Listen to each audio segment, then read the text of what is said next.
You are listening to Proudly Resents, the cult movie podcast. To all you Proudly Resents listeners out there, just remember, you can't piss on hospitality. I won't allow it.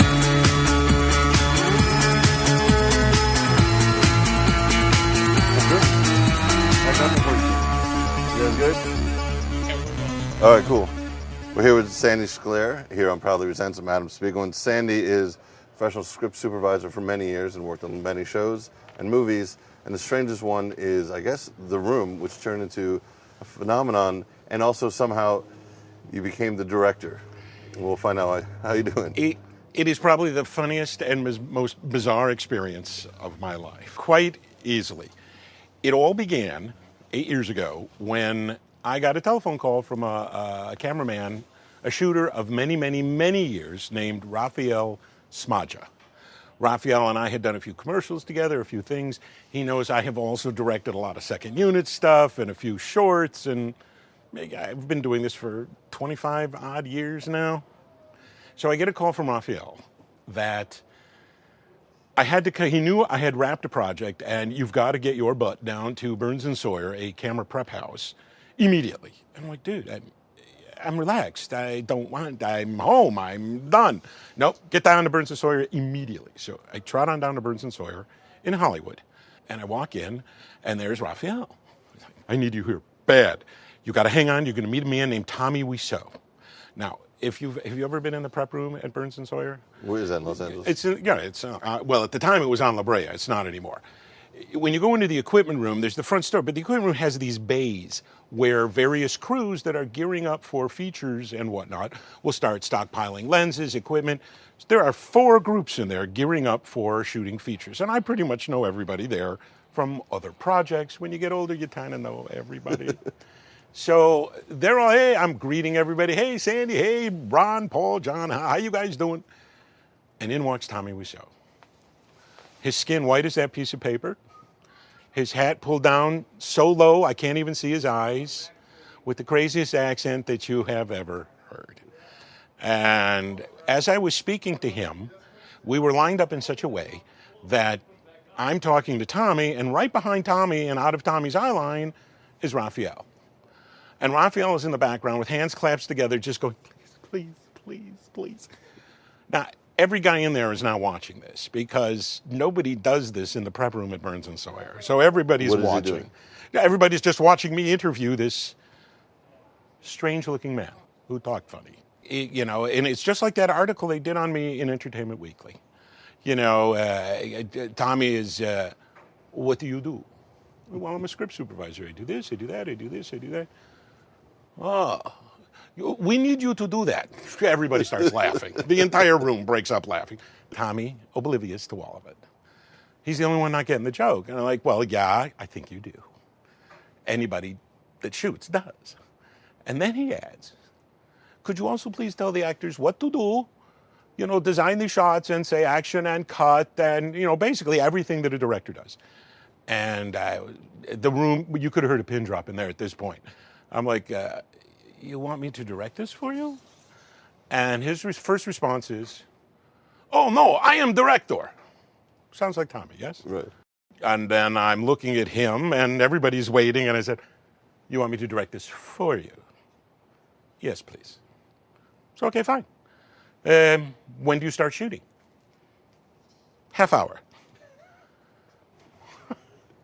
Okay. And there's Raphael behind Tommy out of the island going, please, please, please, please, please, please. Like, fine. The room cracks up laughing. Question number 1, I'm a Hollywood professional. Question number 1, how much are you going to pay me to do this? I will pay you $70 a day. The room absolutely busts up laughing. I mean, these guys are practically being themselves.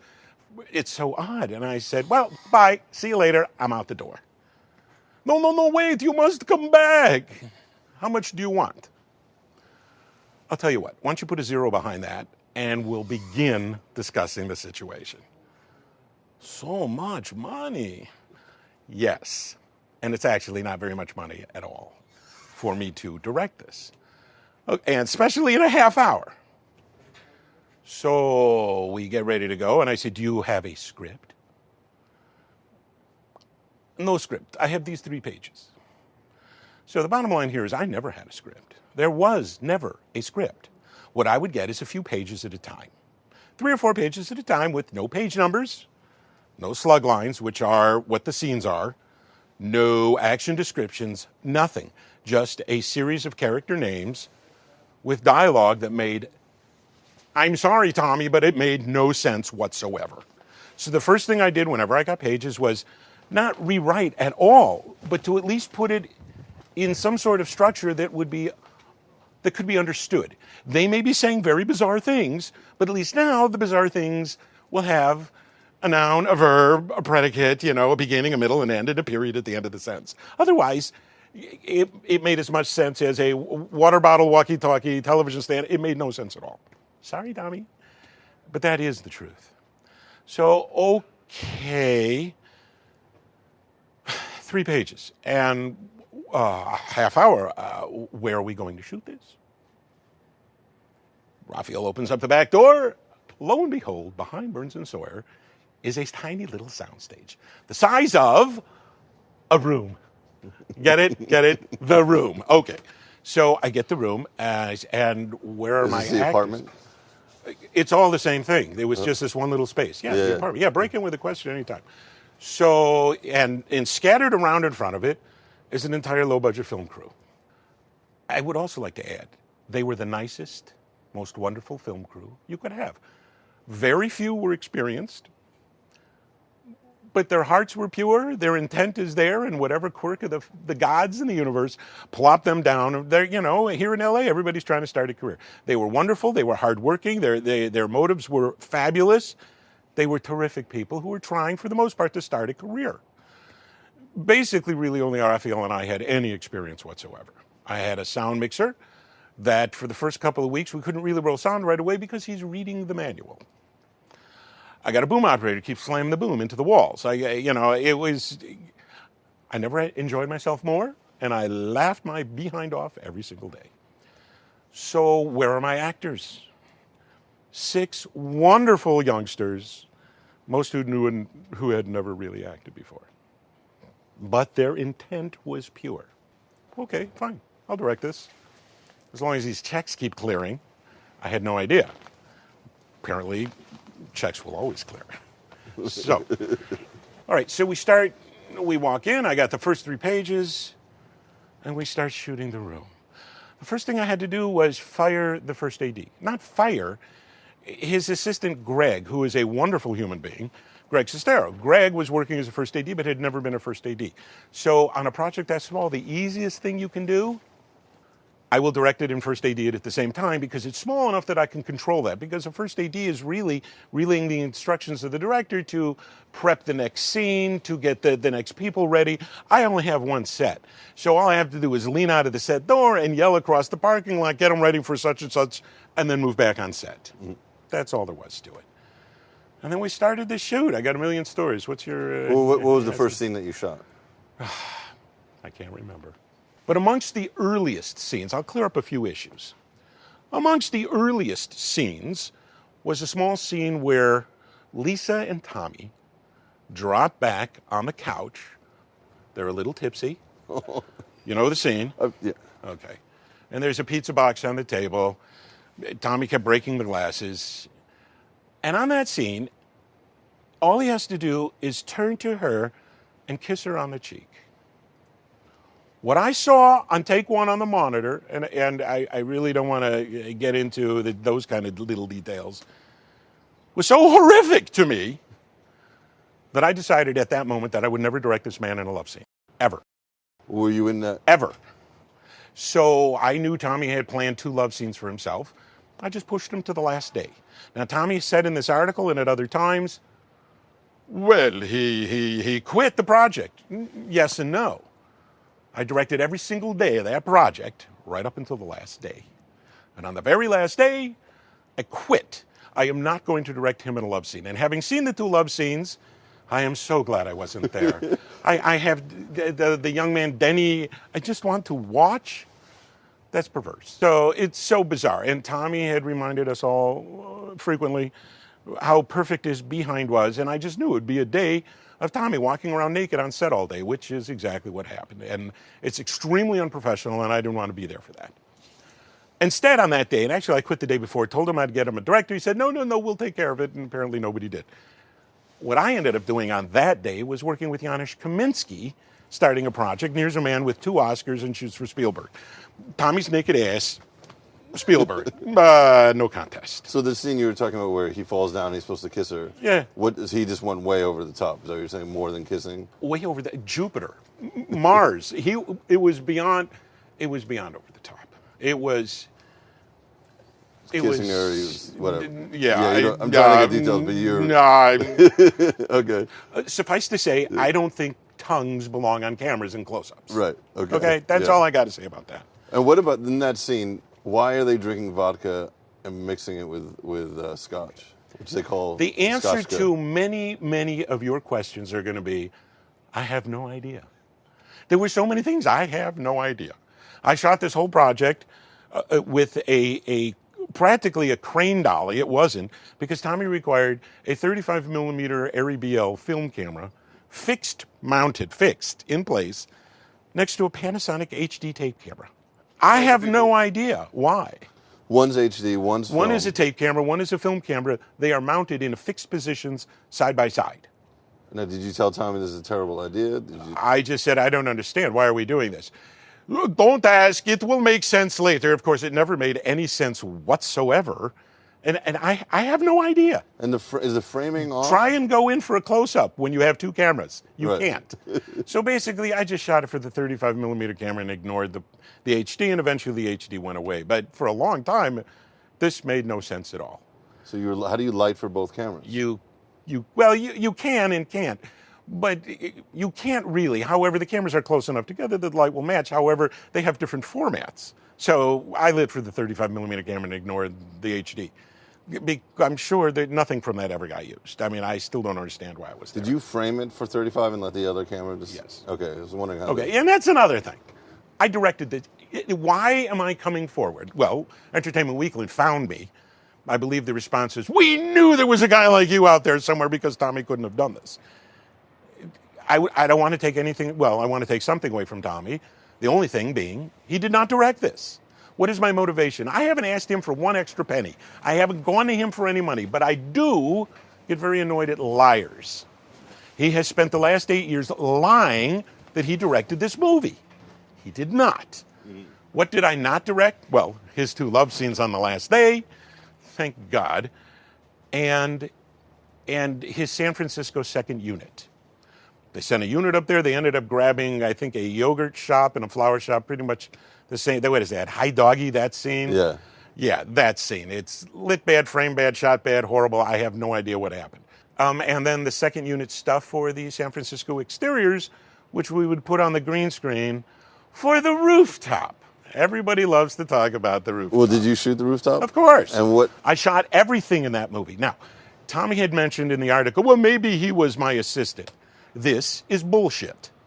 I was never his assistant. I'll say that into the mic. Never assisted Tommy once. Now, if a producer wants to get involved with the direction, he sits on set behind the producer and makes comments. Tommy never, ever, ever sat on set behind me giving me comments, instruction, nothing.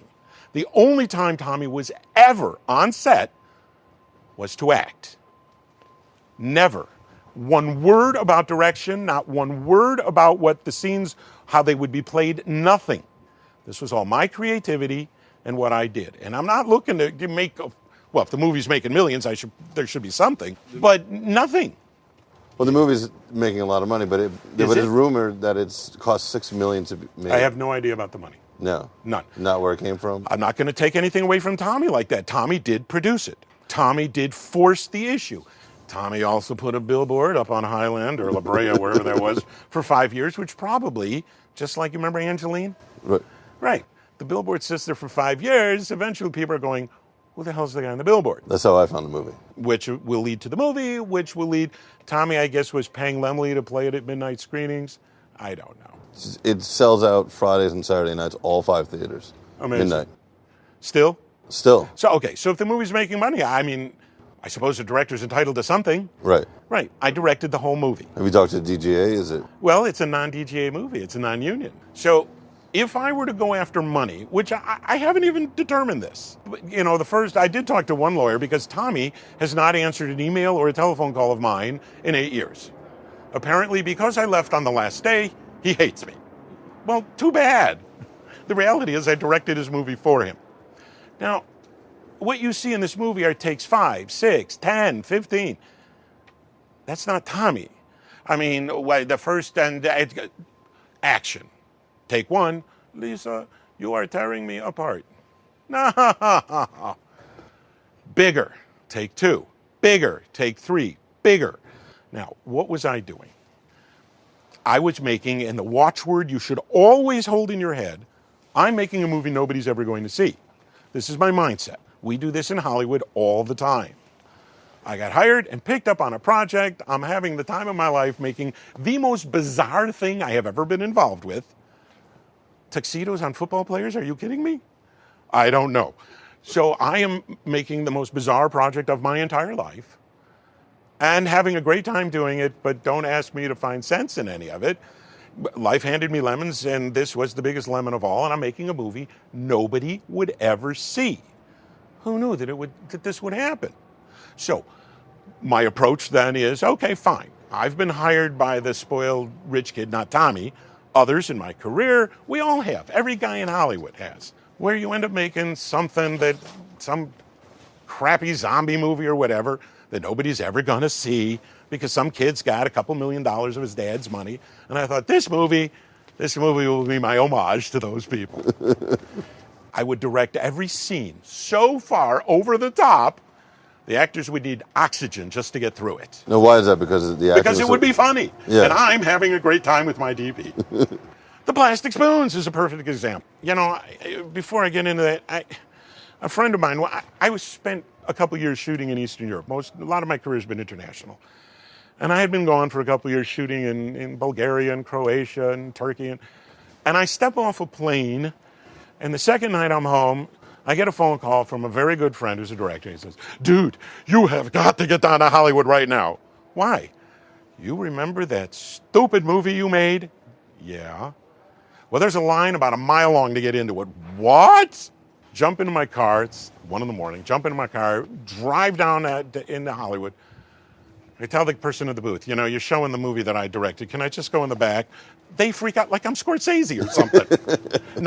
Not. I stand in the back row, and I am amazed, horrified, hypnotized. Half the audience is wearing the same costumes as the actors. They're all repeating the dialogue like Rocky Horror. And then the spoons. And half the audience stands up and starts throwing plastic silverware at the screen, at which point I turned around and ran for my car. Now, there were 2 DPs on this. Raphael was probably there just to start the shooting process and keep Tommy from returning all the equipment he bought and let the 30 days go by because Raphael probably owed Burns and Sawyer a favor. I'm just guessing. I have no idea. But that's how it works. But that's sometimes. Yeah, everything you can think of works like that. So when Raphael decided to leave, I brought in a friend of mine, Graham Futerfas, who finished shooting it out. Now, Raphael, this is a very experienced shooter, a wonderful man who has shot all over the world making beautiful projects. For Raphael, after 1 day of shooting, this is a 4x4 floppy flag. You know, you open it up, it drops down. I had to build him a 4x4 floppy house just outside the stage with his own little monitor to watch what we were doing, because every time I yelled action, he would start laughing so hard, I had no soundtrack. There were things that happened. You would expect Rod Serling to step out somewhere and go, submitted for your approval. The weirdest film ever made. Okay, so I'm directing everything, amping it all up over the top. I am panning across mother and daughter, and there's an empty table.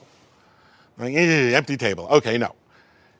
Props. Do you have anything I can put on that table? We don't have anything. Those picture frames, what's in those? Well, it's still the marketing shots of the plastic silverware. Fine, put them on the table. The camera just panned across them. That's all it was. There's nothing deep. There's nothing meaningful. It was just me screwing around with my DP.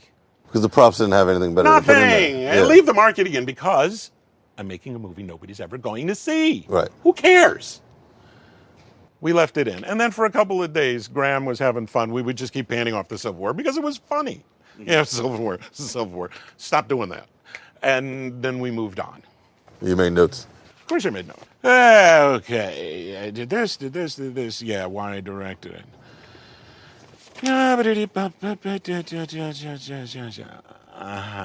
What about the blocking when Denny walks in and then he sits down on the floor? Which scene? It's like every scene. Denny's character never made any sense to me whatsoever. In fact, a lot of these scenes never made any sense to me whatsoever. The football scene, they were all trying on tuxedos. I have no idea why.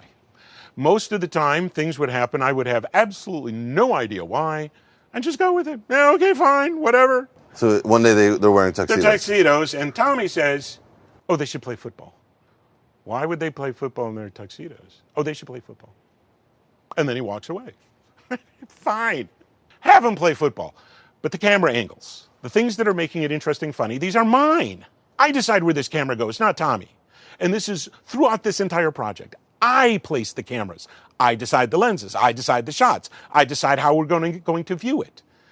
1950s melodrama. Everything is shot in profile. Long masters lead the way. Who cares? And that's pretty much how I did it. There were so many bits of dialogue. I have breast cancer, but that's another story. Are you kidding me? And I go to Tommy. Tommy, breast cancer is not funny. This is a very sensitive topic. We should not have this in the movie. Oh, but Sandy, this is a very serious scene. What do you say to that? Yeah, okay, fine, breast cancer, whatever. But they never bring it up again. No, of course not. So many things are never, ever. What does she say at one point? Those fuckers at work? What work? Who? At the very end of the movie, I got a party scene where Lisa and Mark, I can't remember the other character, Lisa and Mark are making out, and then this guy appears from nowhere. Yeah. And starts yelling at them and lecturing them. A character I have never seen before. I go up to Tommy. Who is this character? Oh, that's Johnny's best friend. He's been out of town until now. Okay, fine. The best friend with no name is going, fine, okay. Making a movie nobody's ever going to see. I'm having fun. That's all. Because the guy just shows up. He's just there. Yeah, this is his character. Remember, I don't have a script, so I never know what's coming. Imagine. Here's 3 pages. What about the scene where Peter, the guy with the glasses and the suit that's too big, Yeah, the the psychologist. Did he quit the movie? No, No. he only had that scene. And then the football. Yeah, and the football. I always Never thought made they- any sense. Where did he come from? What is his position? How do these knows these characters? He makes more sense than the guy in the party. Right. I always thought he quit and you replaced him with the guy in the No. party. Just another character. There were so many of them. I even wrote some of them down at one point. Yeah, we don't want to talk about that. We definitely don't want to talk No, about let's talk about that. No, we don't want to talk about that. Yeah. Oh, her first husband, Harold. Mom had breast cancer. Mom is divorcing Edward. Who the hell is Edward? The fuckers at work. Mark's ex-girlfriend, Betty. I don't know Betty. It is, I'm sorry, Tommy, but it is horribly, horribly written. Characters that make no sense. But still, part of the fun of this movie is the bizarre dialogue. Tommy wrote it. I fixed it, but Tommy wrote it. Not taking that away from him. Tommy produced it, not taken away from him. Tommy was the lead actor. Actor in quotes. Not taking that away from him. But he didn't direct one frame of this project until they did San Francisco. What about there's a scene where out of the blue there's 2 characters that come into the room, a boyfriend and a girlfriend, and he takes off his sweater. Yeah. Yeah. I don't know. I'm directing it. I don't know. All right, the rooftop scene. Everybody loves the rooftop scene. Tommy comes to me in the middle of all of this. Sandy, I need a scene where they are on the rooftop in San Francisco. Say what? I got one little room here behind Burns and Sawyer. I need this scene. Okay. The only way I could see to do it with the money and the situation we were in is I just built a rooftop out in the Burns and Sawyer parking lot, lined it with green screen, and I figured we'll shoot it up and then they can shoot the plates in San Francisco and lay it in on the green screen, and we have a rooftop in San Francisco. And we will build an attic doorway, which is what Tommy steps through, big tall doorways. So we're doing the scene. Oh, I did not hit her. Oh, hi, Mark. Seems simple. You're looking at probably take 26. Seems simple. Take 1. We stuff Tommy into the rooftop doorway. Action. Tommy opens up the rooftop doorway, slams his head into the transom across the top, knocks himself to the ground. I now have an actor with a crease in his forehead. He's a little groggy. We wait, the water, medic, take care of Tommy. You ready? Yes. Take 2. Stuff him into the doorway. The exact same thing happens. Slams his head in the transom again and hits the pavement. Okay. When Tommy comes to, we'll try take 3. Take 3. Tommy steps through the door, and I'm doing this from 7 and 8-year-old memory, by the way, but it's fairly accurate.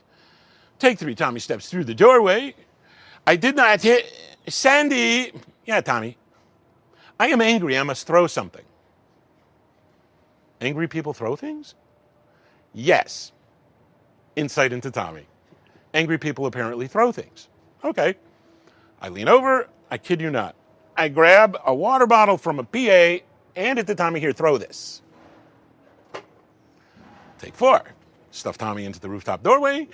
Action. Tommy steps through. And by the way, from takes 4 till 25 or whatever we ended up on, every time Tommy came through the door, he would hunch over, crane his head, and look up at the transom to make sure he wouldn't hit his head. Watch it again. You'll see. Whoa, like that. He comes through the doorway. I did not hit her. Hi, Mark. Looking down at the ground, and throws the water bottle, knocking a planter off the set. Crash. No shooting till this is all cleaned up. Meantime, I can't use the shot anyway because the camera is shaking so much because the operator is laughing so hard he cannot hold the camera steady anymore. Fine. I'm screaming with laughter. And Raphael or Graham is wherever they're at, everybody's laughing. The only person not laughing is Tommy. Be very clear about this. We're having the time of our lives, making the funniest thing I have ever worked on. Tommy is making high drama. They said that in the article. Tommy, you contradicted me, but you know this is true. You have been lying about this for years. He was doing drama, melodrama, and he thought this was the greatest piece of drama ever made. It is only after this big giant 8 years of hoopla and everything that came with it, people are going, the funniest thing ever, that he now says, this is a comedy. Tommy was never, ever, ever making a comedy. He was making drama. We were doing Gone with the Wind. Not. Well, the trailer says it. The trailer says a drama of Tennessee Williams proportion, and at the end it says black comedy. Added. Yeah, added. Tommy never got the idea that it was a comedy. Everybody else did. So, take 5. I'm back on the rooftop. Tommy comes through the doorway. I did not hit her. Throws the water bottle and presents me with a problem I could not solve for 20 more takes. The problem is he would go, oh, hi, Mark, and then look up. Now, if you walk onto a rooftop with your eyes straight down, going, I did not hit her, and by the way, I have no idea what hitting he is talking about. I did not hit her. He looks up, and then you would go, oh, there is my friend, and I would then say, hi, Mark. The issue is, how do I make Tommy look up before he says, hi, Mark? Sounds simple. Not. Take after take. Oh, hi, Mark. And then look up. Oh, cut. Tommy, dude. You have to see him to say hi to him. He never got it. Ask me how I solved the problem. How did you solve the problem? Oh, thank you. I put 2 grips right off the frame in the background. When I cued him, they jumped up in the air and screamed, and Tommy looked up and went, oh, hi, Mark. And that's how I solved that problem. So that's why he looks up. And that's why he looked up. Tommy will no doubt deny all of this, but Tommy is lying. Yeah, so you haven't talked to him since? I have sent emails, which I have kept copies of. I have made phone calls, which I have made recordings of. Tommy will not talk to me because I quit on his last day. My girlfriend was shooting stills. When they had the wrap party, he invited her, but not me, which is pretty hilarious. Mm-hmm. And he told her at the wrap party, and I couldn't go because I was already on another project shooting. I couldn't go, and he said, well, we like you, but we don't like Sandy because he quit. Well, too bad. I still directed your movie for you. Right. Right. And but do you think he was always going to take the credit for it? Even if you stayed to the end? No, I thought he would put, either a co-director or directed by or something. Because he never directed a single frame of it, and anything else is lying. It would be one thing to say, Sandy, here is a pile of money for you to sign a contract that says, I directed the movie and you will never speak up about this. Paying for my silence. Well, this happens in Hollywood pretty much on a daily basis. There was never anything like that. There was never anything saying blah, blah, blah. However, I have heard him say on many occasions, in front of witnesses, well, if this movie ever makes any money, I'll be sure you're compensated. The movie's making money. Yeah. I never got compensated. I'm not raising an issue. My primary motivation, when EW called me, I was sitting on the set with Malcolm McDowell, a good friend, shooting a show called Franklin and Bash, and Malcolm is hearing me grouse about this. Tommy lying. He goes, well, Entertainment Weekly wants to talk to you. Go tell your story. Okay, I will. And I told my story. Well, how did they find it? Because are you telling... I'm not exactly sure how they found out. There were a lot of people who've heard me grouse and bitch about this over the years. Only because somebody will go, oh my God, this movie, The Room. Hey, didn't you direct that? Listen to what Tommy says. Now, I don't care how bad it is, or how good it is, or how bizarre it is. I don't like liars. And the truth is, I directed it, good or bad, it was me. Now, I would not mind terribly if some other guy directing a $2 or $3 million project says, wow, if Sandy Schklair could do that to The Room, imagine what he could do for us. And I could direct more projects. I love being a script supervisor, but I also like to direct. There is nothing wrong with this attitude. Right. Right. No. Yeah, lead to something. Who knows what? As a fan of the movie, I'm not surprised that he takes the credit for it, because it's all part of his mystique and all that. His mystique. He lies about his age. I'm not sure what his age is, but it is not what he claims it is. What did he say? 40-something? Oh. Yeah, no. No. Tommy is older than me, and I'm 53 now. Tommy is older than me, and that was 8 years ago. If you ask him where he's from, he freaks out and closes down. You don't get anything. My best guess, having spent all that time with him, I don't know. Again, this is not hard and fast facts. This is my guess. My best guess is some wealthy European oil family, industrial family, some family with, like the Hiltons, whatever, that have a mountain of money, probably Romania, Transylvania, not the vampire stuff, there is a Transylvania. I shoot in Eastern Europe all the time. Right. Bulgarian, somewhere out there, they had this wild child named Tommy, and they say, here, you want to be a movie guy? Here's a big bag of money, millions, no doubt. Go to America, never come back. And I'm sure it's something like that, but that's my best guess. Everybody makes their guess. He said it's $6 million. Is that possible? I don't find that possible at all. Not even in the slightest. He doesn't know the word rent, so he walked into Burns & Sawyer and bought. Thrilling Burns & Sawyer. He bought all the equipment. Everything. Nobody in Hollywood buys. We rent because equipment goes obsolete in about 3 days. You rent. No, not Tommy. He goes in and buys, which is probably how Raphael ended up on the project. Raphael probably owed a favor or two to Burns & Sawyer. Says, this is my repayment of your favor. I'll direct this thing for 30 days or until he can't return it and blah, blah, blah. So I don't know, but yeah, he bought everything. There could not have been more, I don't know, than $1 million, $1.5 million worth of equipment on that stage ever. So, I don't know, add in some salaries.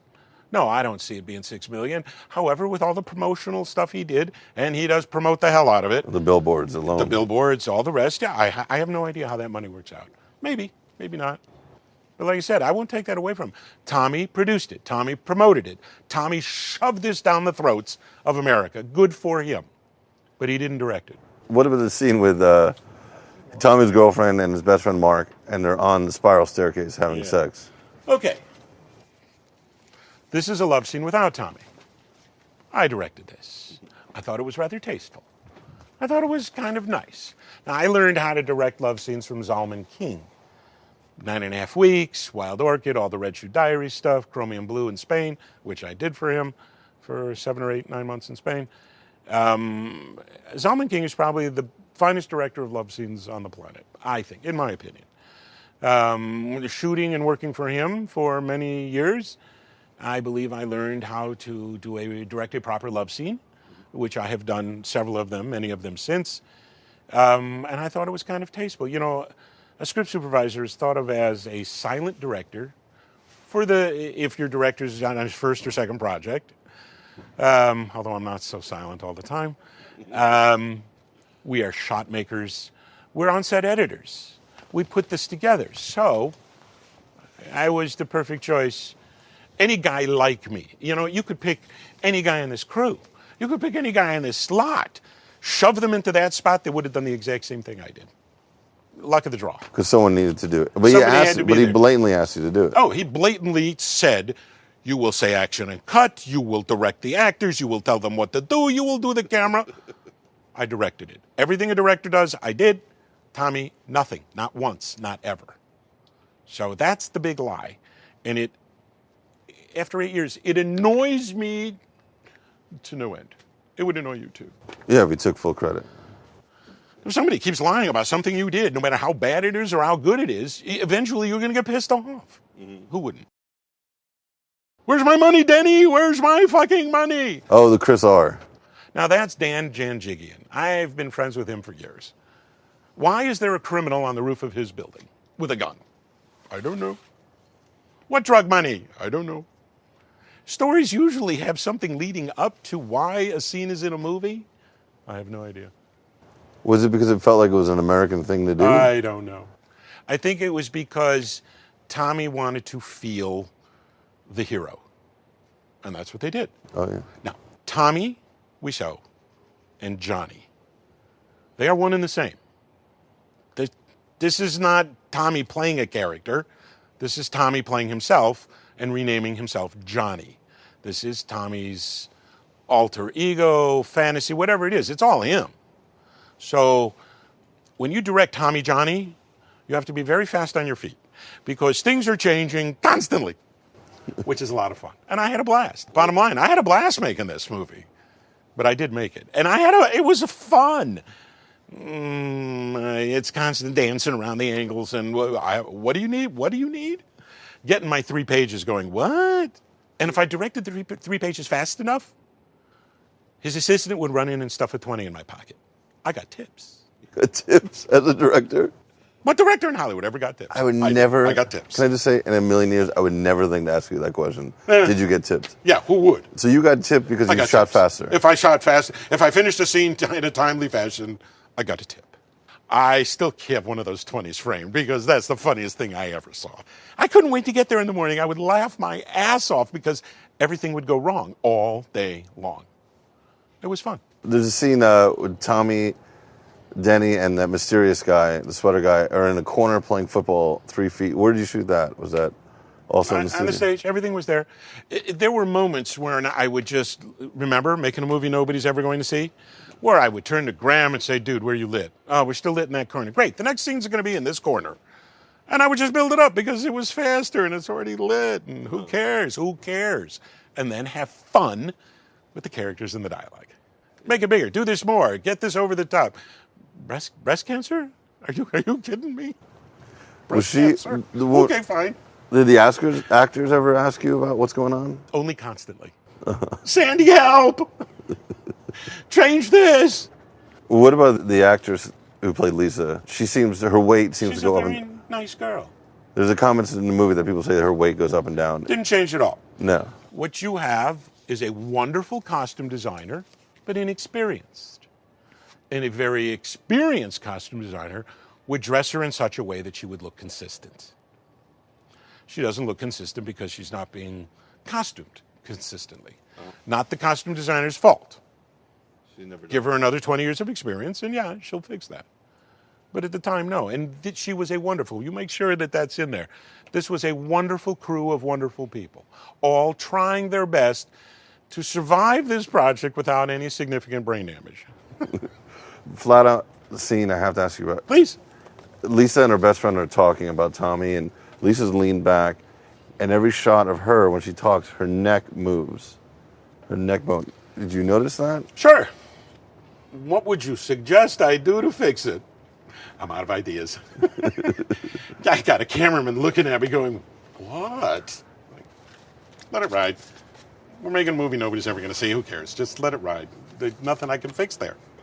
So, but you saw it, you were aware of it, and you're just like... What to fix? How can I fix this? You can give me a suggestion right now, Adam. How can I fix that? I don't know. I don't know either. I'm not here to change it. Yeah, let it ride. Whatever. They kept going to the kitchen. Does anybody wonder? There's no kitchen door. Hello. Yeah, they just walk straight out. They just leave the scene. But even the party scene at the end, people are walking in. They say, hey, let's all go outside. The party scene. And what does Tommy say in the party scene? Yeah, we better leave. It's getting a little weird in here. Man, talk about foreshadowing. Talk about encapsulating everything. That should have been the title. It's getting a little weird in here. Where did the room title come from? Do you have any idea? None. We shot it in one room, maybe. I don't know. Not my script. In Hollywood, the vast majority of directors are just working guys. Look, your agent gets you a gig. That's how I'm here. I got a gig. You get hired by a producer. The producer's the boss. If the producer tells you, this is what I would like to see, if you object, you discuss. Otherwise, you go, okay, we'll shoot it that way. Creative choices can go, there's no right and wrong. You know, maybe I'm thinking up. The character should be in a blue dress. And the producer says, no, I want him in a red dress. Well, you're paying the bills, fine. Red dress it is. Mm-hmm. I think of a film set as 100 directors and 1 electrician. Everybody has an opinion. That's true for this show, Super Ninjas. That's true for any show, any feature. Everybody's got an opinion. The job is, do your department, do your job. Let the director do his job. It's his vision. We all have a vision, but his is the only one that counts. You have to be consistent with that. I'm a great believer in that. That each job has its edges. Try not to overlap anybody else's. We may all be able to just set that planter where it needs to be, but no. That is the set dresser's job. Let him set it. Otherwise, you are interfering in his lane. You are pissing on his job. Don't do that.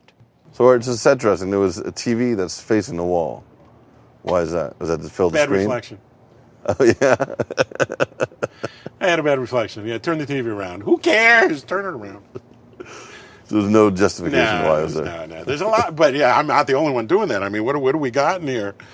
What are those? A phrase I repeated frequently on set. What are these characters doing here? Why does Tommy love Denny so much? Why does he want to adopt him? And why, in God's name, does Tommy want me always to have him carrying a football? I don't know. Sandy, Denny has to carry a football. Okay. Whatever. Give the man a football. How old is Sandy, that kid? why am I carrying a football? I don't know. Just carry the football and shut up. How old was that guy for real? Do you think? I don't know. He's very young. Did you? I like to watch. Did you? Yeah. Wow. And they cut it into the movie. Wow. Did you? I mean, did you assume they'd Speechless. never make it? You just assumed that the scene would never. Someone would stop. 99%, 90% of what we shoot in Hollywood, and I'm talking the real stuff, Right. never sees the light of day. We're sitting here on the back lot of Paramount. Most of this stuff, features, never see the light of day. They get made. Somebody goes, we're going to get screwed on this. Let's cut our losses, shelve it, and we'll go on to our next project. That's what happens. And that's what you assumed. I assumed that I was making a movie nobody would ever see and that I could have the time of my life with it, and I did. Every scene a mile over the top. Now, people love this movie because every scene is a mile over the top. Right. That's not Tommy, that's me. It just is. But I think part of the lure is that they think this guy did it seriously. And they think that... He was. Yeah, okay. Well, then Tommy it's was still doing there. it seriously. Right. We were all making a comedy. Mm-hmm.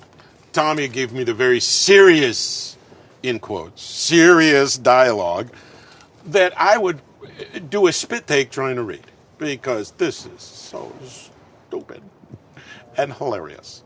Breast cancer? Yeah, just thrown away. I never loved your father. Isn't that what she throws out at the party? Yes, but I never loved your father. Oh, well. When Lisa says, yes, and I'm pregnant. And then she explains it to her mother. Oh, yes, I'm not, but I just said that to make things interesting. Interesting? For who? The Marquis de Sade? Interesting? Okay. I thought it was interesting. Did you shoot the scene where Tommy kills himself? Well, attempts to, yeah. Shot everything but his 2 love scenes. Oh, okay. Everything. So you're saying he scenes. doesn't kill himself? With the gun that I guess he got from Chris R. Did he get that gun from Chris R? I don't know. Because that was... I don't know. It's just there. So there's no explanation Did you why ever see the The gun... Highlander? Yeah. Great film, right? Yeah. Okay, the movie starts. Christopher Lambert is in the nosebleed seats watching a wrestling match with his knees up to his chest. 2 seconds later, he pulls a 6-foot broadsword out of his coat. Where did the sword come from? Who cares? It's a movie. Right. It's a big lesson there. And I've worked with Russell Mulcahy, who directed Highlander, on another project. He's a wonderful director. Wonderful. A little squirrely, a little hard to follow physically because he's moving like the speed of light. This is the Energizer Bunny. I like him very much. He's a wonderful director. So I did a pilot with him on a series. I can't remember the name of it now. And I had a character getting out of a swimming pool in a Speedo set of trunks and holding up car keys. And I said, Russell, where did he get the car keys? And Russell turns to me and goes, I don't know, where'd the Highlander get his sword? I learned a big lesson. We're making movies. Right. We're not making biographies. We're making movies. We don't have to explain everything. The gun, it's just there. Who knows? It's not really... Chris R. just shows up. Just there. I have no explanation. And did you hire him? Was that a friend of yours that you brought in? I didn't hire anybody. I made friends that I'm still friendly with today. Mm-hmm. But there were a couple of juicers that came in that I knew previously on other projects. If you do this long enough and you get the gray hair, you're going to know everybody. Man, if I get on an airplane and go shoot in Sweden, I'll know people on the crew. It's a small community. You may feel big, but it's not. It's not. We know it. We all know each other. So you're saying that just to jump back to the vodka and anything scotch, they just pulled it out and nobody said, hey, you can't mix vodka and scotch? What are you looking for, accuracy here? Yeah. Please, you're talking about the wrong movie. Okay. Wow, you're looking at the drink that shouldn't be mixed with vodka, and I'm thinking, breast cancer? You just finish it. Again, is that the prop department or is that Tommy? Huh? Is that the prop department? Yeah. They just didn't mix it with this. Fine, whatever. Just mix it. Yeah, most of it was whatever. Just put that in there. I just want to get the shot. I want to make it look right. I want to get the feel for it. I want every scene to end where I mentally hear the upbeat of an organ in my head. Da-da-da! What's going to happen next? I don't know. You don't know. You didn't know either. And I never knew. I was always so shocked when I got my pages. Have you gone? Whoa! Have you gone to one of the screenings after that time? Well, I went to that one where I first saw everything happening, and then no, I have not. Just that one was scary enough for me. Although I get people all the time. The crew in LA tend to know that I directed this.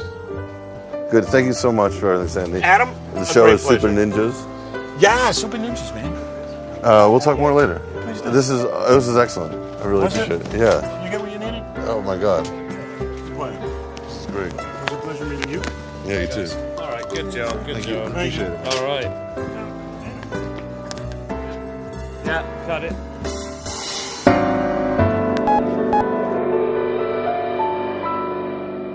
Thanks for listening to Proudly Resents. Make a comment or suggest a film at reachadam@mac.com. That's reachadam@mac.com or on our comment line. You ready? Get a pencil. I'll wait. Okay, got one? Okay. To call 646-481-5476. That's our comment line. 646-481-5476. Keep it clean and short. We might air it. Join us on Facebook or be old school and go to our website, proudlyresents.com. If you like the show, put the episode up on your Twitter, Facebook, Stumble Upon, Dig, all those things. Tell a friend. I'm Eddie Pepitone, and my Twitter account is at Eddie Pepitone. Interview on The Room with Sandy Schklar. And that was your -20 reference tone. And that is the role, Sandy's role, interview of The Room. Thank you very much. And that was your -20 reference tone. Thank you. Bye.